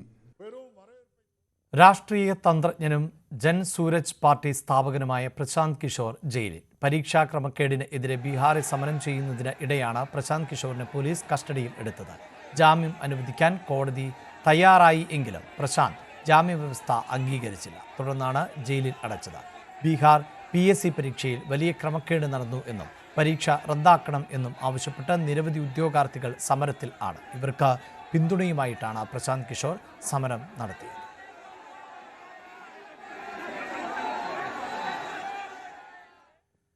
നിമിഷപ്രിയയുടെ വധശിക്ഷയിൽ ആശ്വാസമായി യമൻ എംബസിയുടെ പ്രതികരണം. നിമിഷപ്രിയയുടെ വധശിക്ഷയ്ക്ക് യമൻ പ്രസിഡന്റ് അംഗീകാരം നൽകിയെന്ന റിപ്പോർട്ടുകൾ തള്ളുകയാണ് embassy. Yemen president doctor Rashid Al Alimi വധശിക്ഷ അംഗീകരിച്ചിട്ടില്ല എന്ന് യമനിലെ എംബസി സ്ഥിരീകരിച്ചു. വലിയ ആശങ്കയോടെയാണ് നിമിഷപ്രിയയുടെ വധശിക്ഷ യമൻ പ്രസിഡന്റ് അംഗീകരിച്ചു എന്ന വാർത്ത കേരളം കേട്ടത്. എന്നാൽ ഇപ്പോൾ യമനിലെ എംബസിയിൽ നിന്ന് ലഭിക്കുന്നത് ആശ്വാസം നൽകുന്ന വിവരങ്ങളാണ്.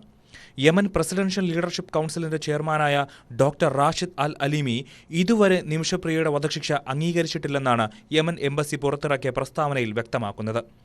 യമൻ പൗരനായ തലാൽ അബ്ദു മെഹ്ദിയെ കൊലപ്പെടുത്തിയ കേസിലാണ് പാലക്കാട് സ്വദേശിനിയായ നിമിഷപ്രിയയ്ക്ക് യമനിൽ വധശിക്ഷ വിധിച്ചത്. 2017 കേസിനാസ്പദമായ സംഭവം. 2020 കേസിൽ സനായിലെ വിചാരണ കോടതി നിമിഷപ്രിയയ്ക്ക് വധശിക്ഷ വിധിച്ചു. 2023 യമൻ സുപ്രീം ജുഡീഷ്യൽ കൗൺസിൽ നിമിഷപ്രിയയുടെ അപ്പീൽ തള്ളി. എന്നാൽ ദയാധനം നൽകി ശിക്ഷയിൽ നിന്ന് ഇളവ് നേടാനുള്ള അവസരം നൽകി. ഇതിനു പിന്നാലെയാണ് നിമിഷപ്രിയയുടെ മോചനത്തിനായുള്ള ശ്രമങ്ങൾ ആരംഭിച്ചത്. മോചനത്തിനായുള്ള ശ്രമങ്ങൾ തുടരുന്നതിനിടെയാണ് വധശിക്ഷയ്ക്ക് പ്രസിഡന്റ് അനുമതി നൽകിയെന്നുള്ള റിപ്പോർട്ടുകൾ പുറത്തുവന്നത്. നിമിഷപ്രിയയുടെ മോചനത്തിനായി സാധ്യമായതെല്ലാം ചെയ്യുമെന്ന് കേന്ദ്ര സർക്കാർ അറിയിച്ചിരുന്നു. വിഷയത്തിൽ ഇടപെടാൻ ഇറാനും സന്നദ്ധത അറിയിച്ചു. News desk news 18. ആലപ്പുഴയിൽ മുഖംമൂടി ആക്രമണത്തിന് ഇരയായി വീട്ടമ്മ ജീവനൊടുക്കി. കാട്ടൂർ പുത്തൻപുരയ്ക്കൽ വീട്ടിൽ തങ്കമ്മയാണ് തൂങ്ങിമരിച്ച നിലയിൽ കണ്ടെത്തിയത്. 58 വയസ്സായിരുന്നു. 2-ാം തീയതി പകൽ വീട്ടിൽ കയറിയ അജ്ഞാതൻ വീട്ടമ്മയെ അടിച്ചു ബോധം കെടുത്തി കെട്ടിയിട്ടിരുന്നു. ഈ സമയം തങ്കമ്മ മാത്രമേ വീട്ടിൽ ഉണ്ടായിരുന്നുള്ളൂ. അക്രമിയെ ഇതുവരെയും കണ്ടെത്താൻ സാധിച്ചിട്ടില്ല. മണ്ണഞ്ചേരി പോലീസ് അന്വേഷണം നടത്തുന്നതിന് ഇടെയാണ് വീട്ടമ്മ ജീവനൊടുക്കിയത്. കരകുളം APSES എഞ്ചിനീയറിംഗ് കോളേജിൽ കത്തിക്കരിഞ്ഞ മൃതദേഹാവശിഷ്ടങ്ങൾ കണ്ടെത്തിയ സംഭവത്തിൽ നിർണായകമായ CCTV ദൃശ്യങ്ങൾ പുറത്ത്. കോളേജ് ഉടമ EM താഹ 30 ലിറ്റർ ഡീസൽ വാങ്ങി മടങ്ങുന്ന ദൃശ്യങ്ങൾ ആണ് ന്യൂസ് 18 ലഭിച്ചത്. താഹയ്ക്ക് 20 കോടി രൂപയുടെ ബാധ്യത ഉണ്ടായിരുന്നതായി കുടുംബാംഗങ്ങൾ മൊഴി നൽകിയിട്ടുണ്ട്. കണ്ടെത്തിയ മൃതദേഹ അവശിഷ്ടങ്ങൾ താഹയുടേത് എന്ന് തന്നെ ഉറപ്പിക്കാൻ DNA പരിശോധനാ ഫലത്തിനായി കാത്തിരിക്കുകയാണ് നെടുമങ്ങാട് പോലീസ്. കഴിഞ്ഞ 31 പുലർച്ചെയാണ് കരകുളം APSES എഞ്ചിനീയറിംഗ് കോളേജ് ക്യാമ്പസിൽ കത്തിക്കരിഞ്ഞ നിലയിൽ മൃതദേഹ അവശിഷ്ടങ്ങൾ കണ്ടെത്തിയത്. ഇതിന് 2 ദിവസം മുമ്പ് വടയിലയിലെ പമ്പിൽ നിന്ന് കോളേജ് ഉടമ EM താഹ 2 ക്യാൻവാസുകളിലായി 30 ലിറ്റർ ഡീസൽ വാങ്ങി മടങ്ങുന്നതിന്റെ CCTV ദൃശ്യങ്ങളാണ് പോലീസ് വീണ്ടെടുത്തത്. ഇതോടെ താഹയുടേത് ആത്മഹത്യ തന്നെയെന്ന സംശയം ബലപ്പെടുകയാണ്. അതിനിടെ EM താഹയുടെ പേയാടിനടുത്തുള്ള വസതിയിലെത്തി നെടുമങ്ങാട് പോലീസ് കുടുംബാംഗങ്ങളുടെ മൊഴിയെടുത്തു. കുടുംബാംഗങ്ങൾ നൽകിയ മൊഴിയിലെ പ്രസക്ത ഭാഗങ്ങൾ ഇങ്ങനെ: വസ്തു ഇടപാടുകളിലും മറ്റുമായി സാമ്പത്തിക ബാധ്യതകൾ ഏറിയതോടെ കുടുംബാന്തരീക്ഷത്തിലും പ്രശ്നങ്ങളായി. 7 മാസമായി താഹ അന്തിയുറങ്ങിയിരുന്നത് കരകുളത്തെ APSES കോളേജ് ക്യാമ്പസിൽ തന്നെയായിരുന്നു. കഴിഞ്ഞ 26-ാം തീയതിയാണ് അദ്ദേഹം അവസാനമായി വീട്ടിലെത്തിയത്. 31 പുലർച്ചെ 1:30 ഭാര്യയെ ഫോണിൽ വിളിച്ചിരുന്നു. എന്നാൽ 8 സെക്കൻഡ് മാത്രമായിരുന്നു കോളിന്റെ ദൈർഘ്യം. കാര്യം മനസ്സിലാക്കാതെ പലതവണ തിരികെ വിളിച്ചിട്ടും EM താഹ ഫോൺ എടുത്തില്ല. അസാധാരണമായ മനോധൈര്യം അദ്ദേഹത്തിനുണ്ടായിരുന്നതായും അതുകൊണ്ടാണ് ഇത്ര ക്രൂരമായ രീതിയിൽ മരണമുറപ്പാക്കാൻ ശ്രമിച്ചതെന്നുമാണ് 5 മണിക്കൂർ നീണ്ട മൊഴിയെടുക്കലിൽ കുടുംബാംഗങ്ങൾ പോലീസിനോട് വ്യക്തമാക്കിയത്.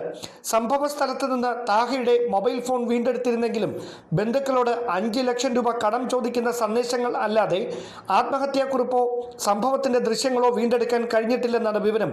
അതേസമയം പരിശോധനയ്ക്കയച്ച DNA സാമ്പിളുകളുടെ ഫലം ഒരാഴ്ചക്കകം ലഭിക്കുമ്പോൾ മാത്രമേ കണ്ടെത്തിയ മൃതദേഹ ഭാഗങ്ങൾ EM താഹയുടേത് തന്നെയോ എന്ന കാര്യത്തിൽ സ്ഥിരീകരണം ഉണ്ടാകൂ. നെടുമങ്ങാട് SHO രാജേഷ് കുമാറിന്റെ നേതൃത്വത്തിലാണ് അന്വേഷണം പുരോഗമിക്കുന്നത്. ഡാൻ കുര്യൻ, ന്യൂസ് 18, തിരുവനന്തപുരം. കൊല്ലം കുന്നത്തൂരിൽ 10ാം ക്ലാസ് വിദ്യാർത്ഥി ജീവനൊടുക്കിയ സംഭവത്തിൽ ദമ്പതിമാർ അറസ്റ്റിൽ. മരിച്ച ആദികൃഷ്ണന്റെ ബന്ധുക്കളും അയൽവാസികളുമായ സുരേഷ്, ഭാര്യ ഗീതു എന്നിവരെയാണ് ശാസ്താംകോട്ട പോലീസ് അറസ്റ്റ് ചെയ്തത്. മുൻകൂർ ജാമ്യാപേക്ഷ കഴിഞ്ഞ ദിവസം കൊല്ലം സെഷൻസ് കോടതി തള്ളിയതോടെ ഒളിവിൽ കഴിഞ്ഞിരുന്ന ദമ്പതികളെ പോലീസ് പിടികൂടുകയായിരുന്നു. ഡിസംബർ 1-നാണ് ആദികൃഷ്ണനെ തൂങ്ങിമരിച്ച നിലയിൽ കണ്ടെത്തിയത്. പ്രതികളുടെ മകൾക്ക് ഇൻസ്റ്റഗ്രാമിൽ സന്ദേശം അയച്ചു എന്ന് ആരോപിച്ചാണ് ഇരുവരും വീട്ടിലെത്തി ആദികൃഷ്ണനെ ചോദ്യം ചെയ്തത്. India press club of north അമേരിക്കയുടെ മാധ്യമ പുരസ്കാരങ്ങൾ പ്രഖ്യാപിച്ചു. ന്യൂസ് 18 2 പുരസ്കാരങ്ങൾ നേടി. അസോസിയേറ്റ് എഡിറ്റർ രഞ്ജിത്ത് രാമചന്ദ്രൻ ആണ് മികച്ച വാർത്താ അവതാരകൻ. മികച്ച ഇൻവെസ്റ്റിഗേറ്റീവ് ജേർണലിസത്തിനുള്ള പുരസ്കാരത്തിന് അസോസിയേറ്റ് എഡിറ്റർ ടോം കുര്യാക്കോസ് അർഹനായി. പുരസ്കാരങ്ങൾ ജനുവരി 10 കൊച്ചിയിൽ വിതരണം ചെയ്യും. സ്വർണം വെള്ളി നിരക്കുകൾ. കവിത ഗോൾഡ് ആൻഡ് ഡയമണ്ട്സ് ഇന്നത്തെ സ്വർണം വെള്ളി നിരക്കുകൾ നിങ്ങൾക്കായി സമർപ്പിക്കുന്നത് Kavitha gold and diamonds. Choose your special. സ്വർണം ഗ്രാമിന് 7180 രൂപ, പവൻ 57,440 രൂപ. 18 ക്യാരറ്റ് ഗ്രാമിന് 5960, പവൻ 47,680. വെള്ളി ഗ്രാം 95, കിലോ 95,000 രൂപ. കവിത ഗോൾഡ് ആൻഡ് ഡയമണ്ട്സ് ഇന്നത്തെ സ്വർണം വെള്ളി നിരക്കുകൾ നിങ്ങൾക്കായി സമർപ്പിക്കുന്നത് Kavitha gold and diamonds. Choose your special. Live at 6 പൂർണ്ണമാവുകയാണ്. ഇടവേളയ്ക്ക് ശേഷം പ്രൈം ഡിബേറ്റുമായി മഞ്ജുഷ് ഗോപാൽ ചേരും. നമസ്കാരം.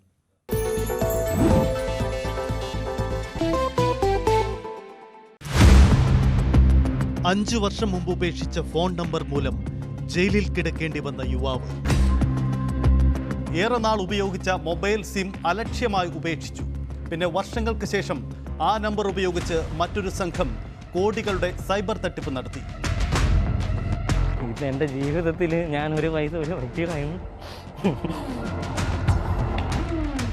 അജ്ഞാതർ നടത്തിയ തട്ടിപ്പിന് യുവാവിനെ തെലങ്കാന ജയിലിലാക്കിയ പോലീസ്.